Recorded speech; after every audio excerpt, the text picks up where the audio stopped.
In this video, we are going to go over naming branched cycloalkanes.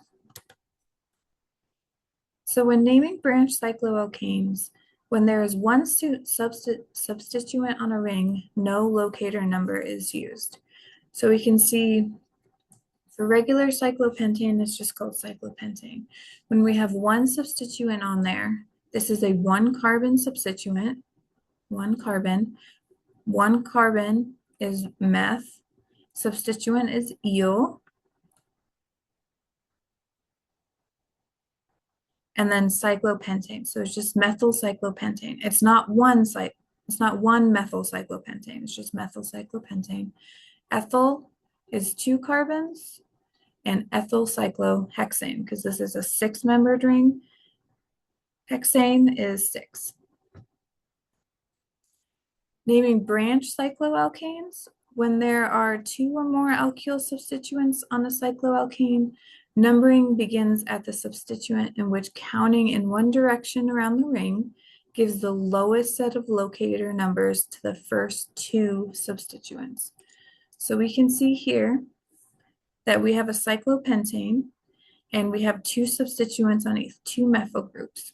If we start on the right-hand side or the left-hand side and we count clockwise, or we number clockwise, we have 1, 2, 3, 4, and 5. Our substituents are on 1 and 3. If we start in the same spot, the 1 on the left-hand side, and do counterclockwise, we have our substituents on 1 and 4. 1 and 4 versus 1 and 3. The 3 is a lower number than 4. The 1 and 3 gives a lowest set. So the lowest set of locator numbers. Therefore, this is the correct version. And the 1 and 4 is the incorrect version. We can see here on the bottom, only one substituent. It's ethyl cyclopentane. We have two. We have 1, 2 methyl cyclobutane. So it's 1, 2, 3, and 4. Ethyl. This ethyl is at number 1 because it is first in the alphabet. So this is alphabetical. When you have two substituents and you want to know which one to label first, it's alphabetical. So E comes before M, so it's 1, 2. 2-ethyl 1,3-dimethyl cyclopentane. So we have 3 substituents here, and we want the lowest set of locator numbers for the first 2 substituents, or for as many substituents as you have.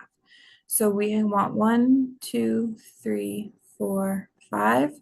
So we have methyls on 1 and 3, ethyls on 2.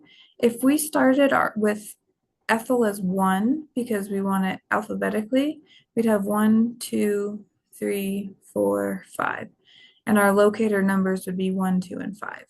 And that's not as good as 1, 2, and 3. Those 1, 2, and 3 are our lowest locator numbers. So that's why we kept it as 1, 2, and 3. So for practice, we're going to write the IUPAC names for each of the branched substituents below, or cycloalkanes below. So pause the video, work on those, and then when you're ready, come back. So the first thing we're going to do is we're going to number our chain, our cycle, our cyclical structure. And we're going to start, these are methyls, and this is an ethyl, or this is propyl, so this is 3. So this is propyl, and these are methyls. M comes before P, so M is going to have a 1. And we're going to go counterclockwise, so 1, 2, 3, 4, 5. If we went clockwise, it'd be a 1, 2, 3, 4, and 5. So it'd be 1 and 4, which is higher than 1 and 3, so 1 and 3 is what we want.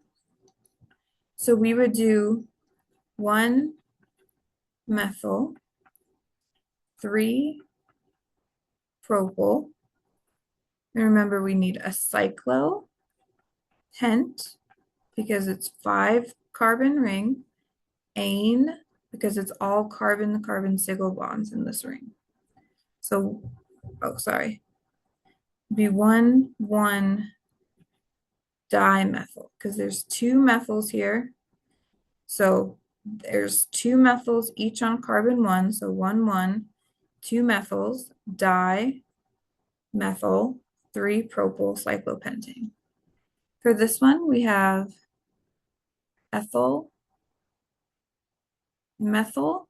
Ethyl is going to be first alphabetically, so 1, 2, 3, 4, 5, 6. This is hex. So we have 1 ethyl, 3 methyl, cyclohexane. We have an ethyl group on carbon 1, a methyl group on carbon 3, a 6-carbon ring with all single bonds. So in summary, when there's one substituent on a ring, no locator number is used. But when there are 2 or more alkyl substituents on a cycloalkane, the numbering begins at the substituent when the counting in one direction around the ring gives the lowest set of locator numbers for the other ones. So make sure that you have the lowest set of locator numbers when you do your substituents, and that's the way that you know how to count.